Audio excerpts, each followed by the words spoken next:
Sot, lutu përmes fjalës me David Platt. Sa për mua, për hir të drejtësisë do të shoh fytyrën tënde. Do të ngopem nga prania jote kur të zgjohem. Psalmi 17, vargu 15. A nuk është ky një varg mahnitës? Te ky psalm, te vargu i parë deri në vargun e fundit, të cilin edhe e lexova, psalmisti bën thirrje për ndihmën e Perëndis në mes të vështirësive.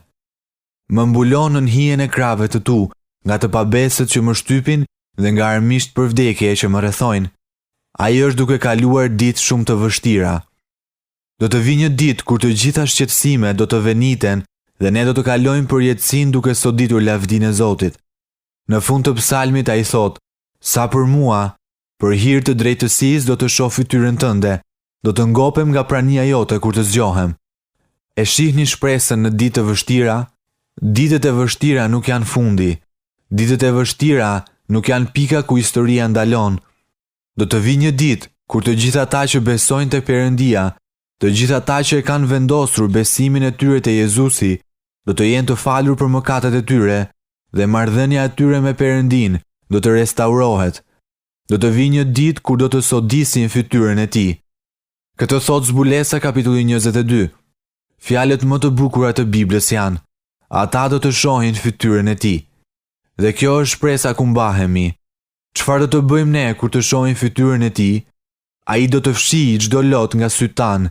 Mëkati, vuajtja, vdekja, vajtimi, të qarat, trishtimi, padrejtësia dhe ligësia nuk do të jenë më. Ne do të shohim fytyrën e tij dhe do të kënaqemi me ngashmërinë që kemi në të. Ngrini syt dhe forconi zemrat tuaj o shenjtor të lodhur, dhe shihni se ku gjendet përjetësia. Shikoni se cilin drejtim ka marrë jeta e të gjithë atyre që besojnë tek Jezusi. Atëherë përfundon historia dhe fillon nga e para. Kjo botë dhe gjithçka në të do të kalojnë dhe do të jetë një tokë dhe një qiell i ri ku ne do të ringjallemi me Jezusin dhe do të jemi me të në jetë të jetëve. Ky do të jetë fillimi i javës. Do të kemi kënaqësi të përsosur, të plot, do të shijojmë ngashmërinë me të. Ndaj ne lutemi sot Perëndi, të na ndihmosh të jetojmë në dritën e përjetësisë. Na ndihmo sot të jetojmë me shpresë Zot, ne të lavdërojmë që na the se në këtë botë do të kemi të lashe, por duhet të marrim zemër sepse Ti e ke mundur botën. Si rezultat, në Ty ne kemi paqe. Fjala jote thot se nuk pikollohemi sipas shpresë. Ne nuk pikollohemi siç pikollohet bota, sepse e dim se kjo botë do të kalojë. Ne e dim që Ti do të kthehesh, Zoti Jezus. Prandaj sot lutemi me psalmistin sipas vargut 15 të kapitullit 17. Sa për ne, pavarësisht se çfarë na ndodh në këtë botë, ne do të shohim fytyrën Tënde në drejtësi. Perëndi, ndërsa lutemi, unë e di që ne nuk e meritojmë këtë. Askush nuk e meriton. Jezus, ne të lavdërojmë që vdiqe në kryq për mëkatet tona dhe u ringjalle prej së vdekurish. Ne të lavdërojmë si drejtësinë tonë. Të lavdërojmë që e bëre të mundur këtë për ne. Të lavdërojmë për premtimin që do të shohim fytyrën Tënde dhe do të jemi me Ty për gjithmonë. E gjithë lavdia është për emrin Tënd. Ndaj Perëndi na ndihmo. Na ndihmo sot të jetojmë me atë shpresë dhe na ndihmo të drejtojmë të tjerët tek ajo shpresë. Perëndi, ne lutemi për njerëzit në jetët tona që nuk të njohin Ty dhe na ndihmo të punojmë në jetët tona, në lagjet tona.